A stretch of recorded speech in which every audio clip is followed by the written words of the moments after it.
On dit qu'une femme ne possède jamais vraiment la terre jusqu'au jour où elle saigne pour la défendre. Texas, 1876. Sous un soleil de plomb, le tribunal du comté semblait aussi fatigué que la loi elle-même. Dans la salle, une jeune femme se tenait droite, les doigts crispés sur des papiers froissés. Lori Mayfield, fille d'un fermier mort à la tâche. Son regard clair ne tremblait pas, même lorsque le juge, derrière ses lunettes ternies, frappa du marteau et prononça la sentence. Sans titre officiel, la propriété revient au domaine Boone. Un murmure parcourut la salle. Lori ne répondit rien. Pas une larme, pas un mot. Ses ongles s'enfoncèrent dans sa paume jusqu'au sang, puis elle sortit.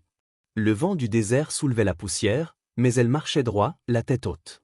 Cette terre, c'était la tombe de sa mère, la sueur de son père, la mémoire de chaque hiver survécu. Elle n'avait pas perdu un champ, elle avait perdu un héritage. À la tombée du jour, elle s'arrêta devant le portail en fer forgé du Boone Ranch. Le ciel rougissait comme une plaie ouverte. Dans la cour, un homme rechargeait calmement son fusil. Thatcher Boone, propriétaire de la moitié du comté, regard d'acier et gestes mesurés. Il leva à peine les yeux quand elle approcha à cheval. « Vous êtes venu réclamer votre terre » demanda-t-il d'une voix égale. Elle répondit simplement, la gorge serrée. « Ne prenez pas ma maison, s'il vous plaît. » Il la détailla longuement. Sa robe était usée, ses bottes rapiécées, mais son regard, lui, brûlait d'une froideur lucide. Ce n'était pas une supplique, c'était un combat. « Il n'y a qu'une seule manière pour que cette terre vous appartienne, dit-il enfin. Qu'elle appartienne à ma femme. » Elle le fixa, interdite. « Vous voulez dire, m'épouser ? C'est la seule façon que je vois, répondit-il calmement. Je ne cherche pas l'amour, Lori. Je cherche une vérité. Vous êtes la seule personne que j'ai vue préférer la fin au mensonge. » Elle voulut tourner les talons. La colère vibrait en elle, mais derrière la rage, il y avait le vide. Plus d'argent, plus d'avocats, plus de recours. Dans ce désert de justice, cet homme lui offrait la seule chose que personne d'autre ne lui avait donnée, un choix. Elle inspira, se retourna, et murmura. « Très bien. Mais je garde ma terre, et je reste moi. » « Aucun problème, répondit-il. Le lendemain, ils se tenaient côte à côte dans le bureau du maire. Pas de fleurs, pas de musique. Un simple papier, 2 signatures, un témoin muet. Ainsi, 2 étrangers furent unis non par amour, mais par respect. Quand Lori franchit à nouveau le seuil de la maison paternelle, le matin était glacé. Le plancher grinçait, l'air sentait encore la poussière et le bois sec. Rien n'avait changé.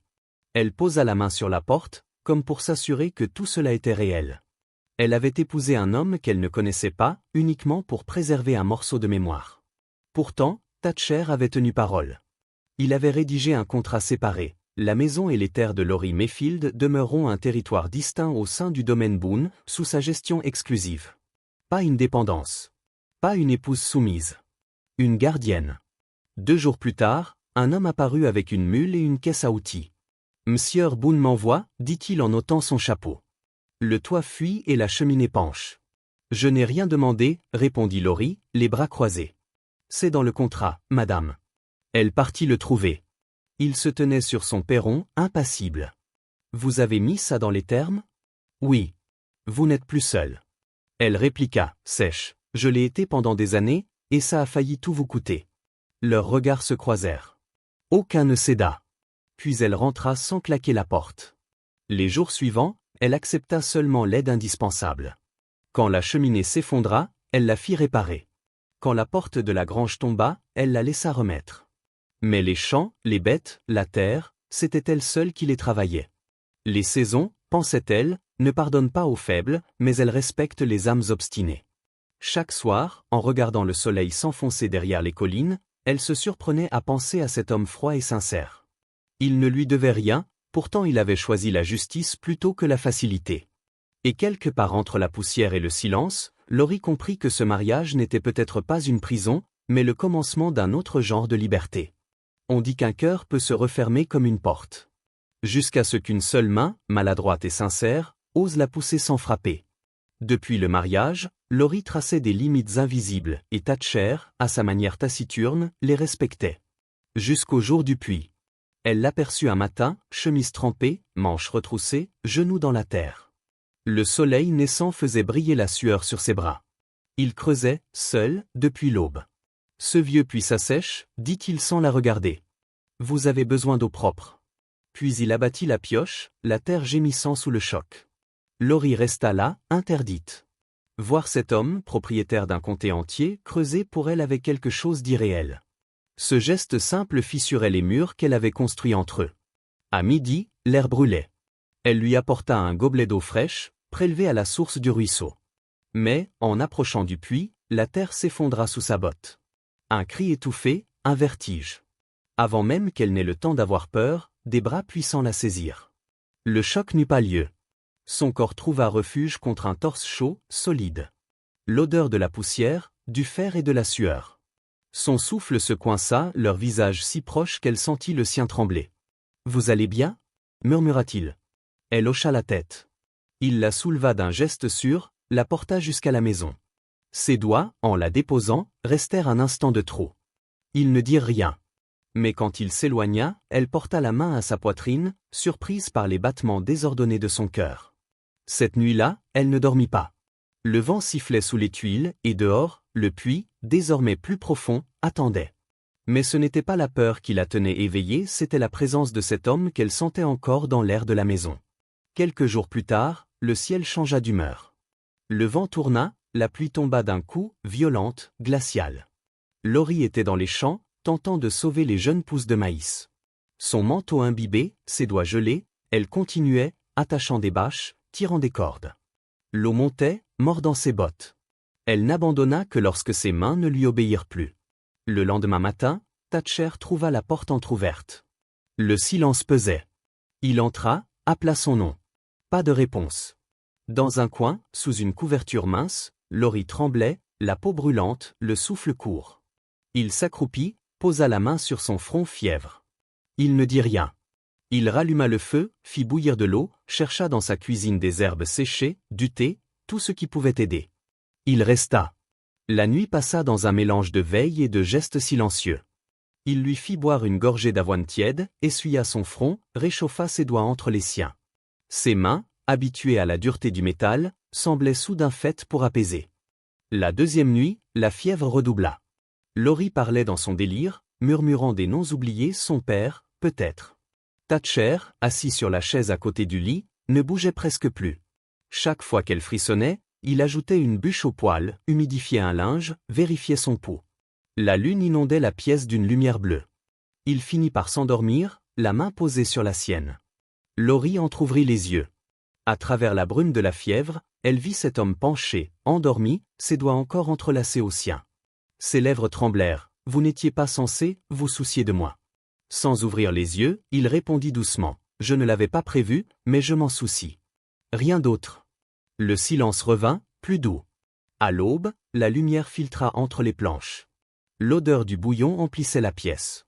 Laurie se redressa, épuisée mais lucide. Il se retourna, un sourire discret aux lèvres. « Vous êtes réveillé. »« Oui, grâce à vous. » Il haussa les épaules, « Aucun merci n'est nécessaire. » Plus tard, c'est elle qui prépara le petit déjeuner. Pain grillé simple mais partagé. Elle dressa la table, lui fit signe de s'asseoir. Ils mangèrent sans un mot, entre regards timides et silence habité. Quand il demanda le beurre, il prononça son prénom pour la première fois, Laurie. Elle releva la tête. « Merci, dit-il seulement. » Elle sourit, presque malgré elle, et lui tendit la confiture. Ce matin-là, la maison avait changé. L'air semblait plus chaud, la solitude moins lourde. Deux âmes étrangères, réunies par la fièvre et la pluie, venaient d'apprendre à respirer sous le même toit. Sans qu'ils s'en rendent compte, ils cessèrent de s'appeler Monsieur Boone et Mademoiselle Mayfield. Il n'y avait plus de titre. Juste deux prénoms qui, pour la première fois, sonnaient comme une promesse fragile. On dit que la trahison ne vient pas toujours des ennemis, parfois, elle naît dans les yeux de celui qui nous regarde comme une promesse. Les titres avaient disparu. Il ne restait plus que des gestes simples, une complicité sans nom. Ni Laurie ni Thatcher ne parlaient de cette nuit de fièvre. Pourtant, chaque silence semblait la prolonger. L'automne dorait la plaine du comté de Boone. Le vent faisait danser les herbes couleur de blé, les arbres flambaient d'or et de cuivre. L'air sentait la fumée et le bois chaud. Une lumière de miel coulait sur les clôtures, sur les champs, sur les mains fatiguées des hommes. Le temps des moissons s'achevait, celui des longues nuits commençait. Le bal des récoltes approchait, vieille tradition des ranchers du coin. Chant, viande grillée, cidre sucré, une nuit pour oublier la poussière et les douleurs. Thatcher n'y avait plus mis les pieds depuis la mort de ses parents. Cette fois, pourtant, il avait décidé d'y aller. Et il n'irait pas seul. Au coucher du soleil, il arriva à la cabane de Laurie. Elle rangeait du bois, les manches retroussées, les cheveux attachés, le front luisant d'effort. Il portait une chemise claire, un gilet sombre, des bottes polies comme un miroir. Sous son bras, un châle gris. « Je ne suis pas une parure, dit-elle, méfiante. Je ne vous ai jamais prise pour ça, répondit-il doucement.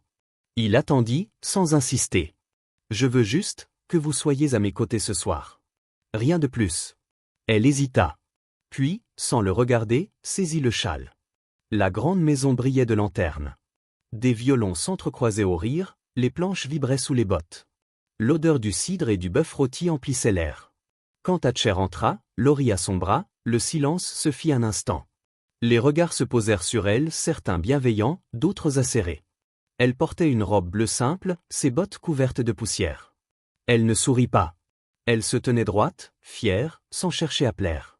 Thatcher posa sa main sur la sienne. « Voici ma femme. » Les anciens hochèrent la tête, respectueux. D'autres ricanaient. Parmi eux, Evelyn Carr, tout en dentelle et venin.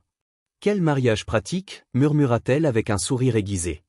Laurie serra le poing, mais Thatcher répondit avant elle, « C'est la vérité la plus pratique que j'ai jamais vécue. » Le murmure se tut. Evelyn s'effaça, piquée au vif. Laurie le regarda, troublé. « Vous n'aviez pas à dire ça. »« Je le devais, répondit-il simplement. Ils dansèrent une seule fois. Mal, maladroitement, mais ensemble. Elle sentit la chaleur de sa main sur sa taille, la sûreté de son pas. Et dans ce mouvement hésitant, quelque chose naquit, pas de l'amour encore, mais la promesse d'une possibilité. Le retour se fit en silence. La prairie luisait d'argent sous la lune. Le vent jouait dans les mèches de Laurie. Son cœur battait trop fort. Elle ne comprenait plus où finissait l'accord et où commençait le vrai. Devant la lumière du foyer, elle sentit la peur douce et dangereuse qu'on appelle espoir. Quelques jours plus tard, le soleil d'après-midi filtrait dans la cabane. Laurie triait les vieux livres de son père.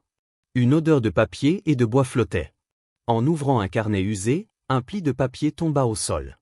Elle le ramassa distraitement, puis se figea. En haut de la page, un titre, « Projet de contrat de mariage, arrangement juridique ». Sous ses yeux, les mots prirent un poids qu'elle sentit jusque dans sa poitrine. L'union permettra à M. Boone de conserver la propriété contestée. Dissolution prévue après la récolte. Aucune obligation de cohabitation. But strictement légal. Elle resta assise, les doigts crispés sur le document.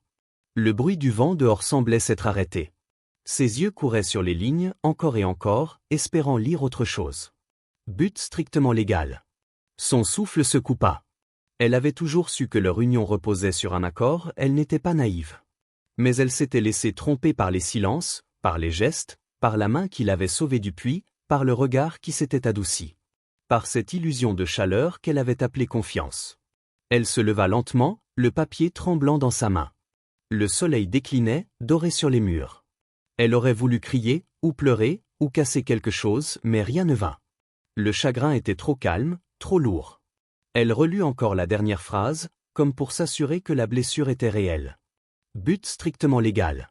Ce soir-là, Laurie comprit qu'on pouvait perdre la même terre deux fois, la première au juge, la seconde à celui en qui l'on avait cru. Et dehors, le vent emporta les feuilles mortes comme les pages d'un serment qui n'avait jamais existé. On dit qu'il faut parfois tout brûler pour comprendre ce qu'on voulait vraiment sauver. La nuit tombait quand Thatcher revint au ranch. Sur le perron, Laurie l'attendait, droite, immobile, les bras croisés. Pas de colère dans sa voix, seulement une lucidité glaciale. Alors voilà ce que c'était depuis le début. Il s'arrêta. « De quoi parlez-vous » Elle lança le papier à ses pieds. Le vent le fit glisser dans la poussière. Thatcher se pencha, lut. Le silence s'abattit. « Alors je n'étais qu'une échappatoire juridique » demanda-t-elle d'une voix brisée. Il releva les yeux. « C'est ainsi que ça a commencé. Et ça a changé, c'est ça ? Oui. Tu aurais dû me le dire. Tu n'aurais pas accepté. Non, admis-elle. Mais au moins, je n'aurais pas espéré. » Elle détourna le regard. « Quand j'étais malade, quand tu as pris ma main, quand tu m'as défendu devant tous ces gens, j'ai cru que ça voulait dire quelque chose. » Ça voulait dire quelque chose, répondit-il doucement. Alors pourquoi mentir ? Parce que j'avais peur de te perdre. Laurie fit un pas en arrière. Tu m'as déjà perdu. Elle rentra sans se retourner. Thatcher s'arrêta à la porte, incapable d'entrer. Je n'avais pas prévu de m'attacher, dit-il enfin. Mais je le suis. Pas parce que tu es ma femme sur le papier. Parce que tu es la personne la plus forte que j'ai jamais connue. Parce que j'attends ta voix chaque matin. Parce que je me souviens enfin de ce que c'est de construire quelque chose de vrai. Aucune réponse. Il recula lentement. Quand le bruit de ses pas s'éteignit, Laurie resta seule dans le silence. Ses mains tremblaient, non de colère, mais du vide laissé par ce qu'elle avait failli avoir. Elle alla jusqu'au coffre au pied du lit, en sortit la robe simple qu'elle portait le jour du mariage. Un souffle de vent, une allumette. Le tissu s'enflamma aussitôt, se tordant comme une feuille d'automne. Elle détourna le regard. Quand tout ne fut plus que cendre, l'odeur du tissu brûlé resta suspendue, tenace, comme un souvenir qu'on ne peut chasser. Le vent se leva. Les premières neiges tombèrent cette nuit-là, en avance, épaisses et silencieuses. Le monde devint blanc, muet, presque figé. Laurie resserra son châle autour d'elle, fixant la flamme mourante dans la cheminée du vieux chalet. Les murs craquaient, les fenêtres laissaient passer le froid, mais c'était chez elle. C'était la maison de son père, et ce soir, c'était assez. Assise sur le sol, elle ouvrit le vieux carnet de son père. Les pages jaunies portaient encore l'écriture ferme de l'homme disparu. Laurie a tenu le marteau droit aujourd'hui. Elle s'est mesurée sans le bâton. Elle travaillera plus dur que n'importe quel homme. Les mots tremblèrent sous ses doigts. Elle serra le carnet contre son cœur, ferma les yeux. Sur le sentier enneigé, une silhouette avançait, courbée contre le vent. Thatcher Boone, les rênes serrées, le visage fouetté par la neige. Il avait fouillé la maison, la grange, les champs, rien. Mais il savait. Il connaissait cette femme assez pour deviner où elle se réfugierait quand le monde devenait trop lourd, là où tout avait commencé. Il aperçut d'abord la fumée, fragile, hésitante. Puis le toit. Il mit pied à terre et courut jusqu'à la porte, qu'il ouvrit sans frapper. Elle était là, blême, recroquevillée près du feu. Ses lèvres tremblaient. « Tu ne devrais pas être ici, murmura-t-elle. Et toi, pas seul dans une tempête. Je ne pensais pas qu'il neigerait, je sais. » Elle détourna les yeux. « Tu m'as menti. » Oui, dit-il, sans se défendre. Et je me déteste pour ça. Il ajouta une bûche au feu. Je ne suis pas venu me justifier. Je suis venu pour ne pas te laisser affronter ça seul. Je ne demande pas ton pardon. Seulement que tu restes au chaud. C'est tout. Il étala son manteau près du foyer. Laurie le regarda, les yeux humides. Tu as traversé tout ça, pour moi? Oui. Sous la neige? Oui. Elle serra le carnet de son père. Je voulais juste me souvenir que j'étais encore sa fille. Pas un contrat. Il s'allongea contre le plancher, bras croisés derrière la tête. Tu es sa fille, Laurie. Et tu le resteras. Le silence s'installa, ponctué seulement par le crépitement du feu. Elle ne lui demanda pas de la prendre dans ses bras. Il ne demanda pas à rester. Mais il resta, immobile, veillant dans la lumière tremblante. Au matin, le monde avait changé. La neige recouvrait tout d'un manteau doré par le soleil. Laurie ouvrit les yeux. Sur elle, son manteau. À côté, lui, endormi, un bras posé autour d'elle, protecteur. Sa respiration était calme, son visage apaisé. Elle resta un long moment à le regarder.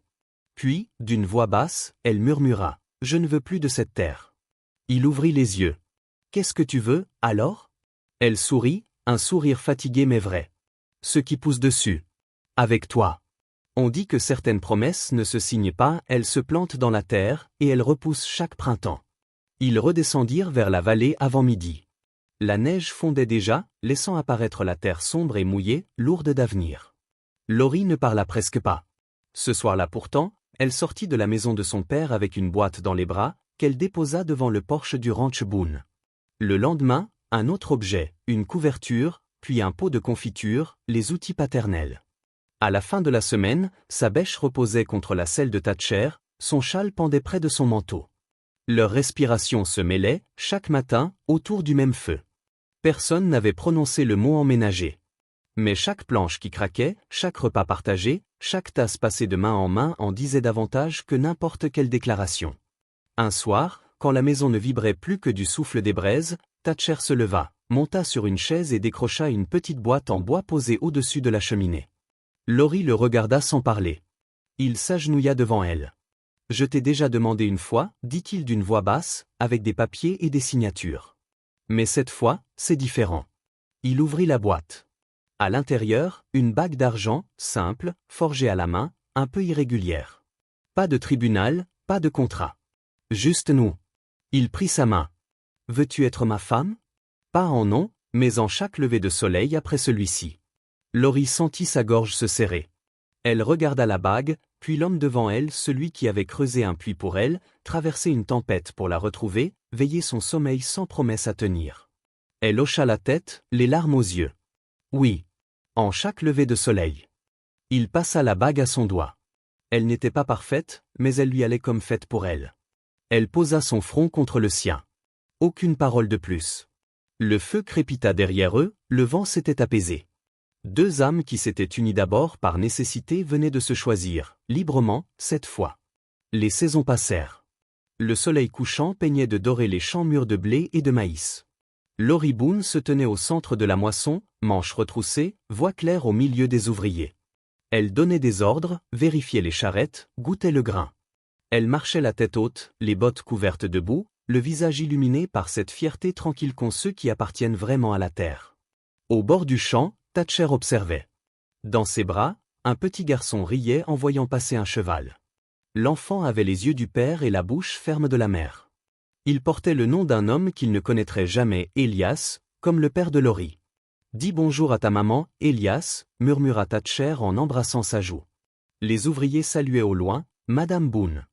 Et pour la première fois, Laurie ne corrigea pas. Elle sourit. Ce nom, enfin, lui appartenait.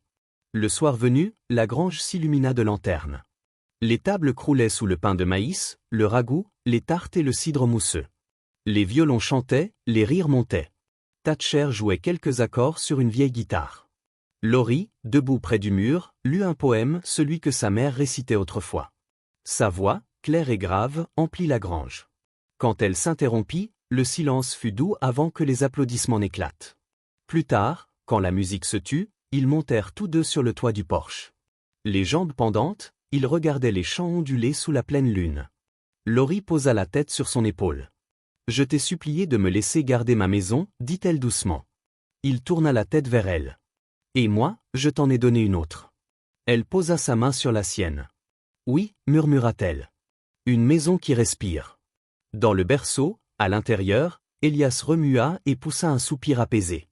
Le vent fit frémir les épis, le feu du foyer projeta sur les murs des ombres tranquilles. Et dans cette nuit d'automne, il n'y avait plus ni contrat, ni solitude, ni passé à effacer. Seulement une terre aimée, deux cœurs qui avaient appris à rester, et la certitude que certaines histoires, celles qu'on plante ensemble, ne se terminent jamais. Parce qu'au bout du compte, ce n'était pas une histoire de propriété, mais de racines. Pas de serment crié devant la foule, mais d'un regard échangé entre deux âmes fatiguées qui choisissent, encore et encore, de ne pas partir.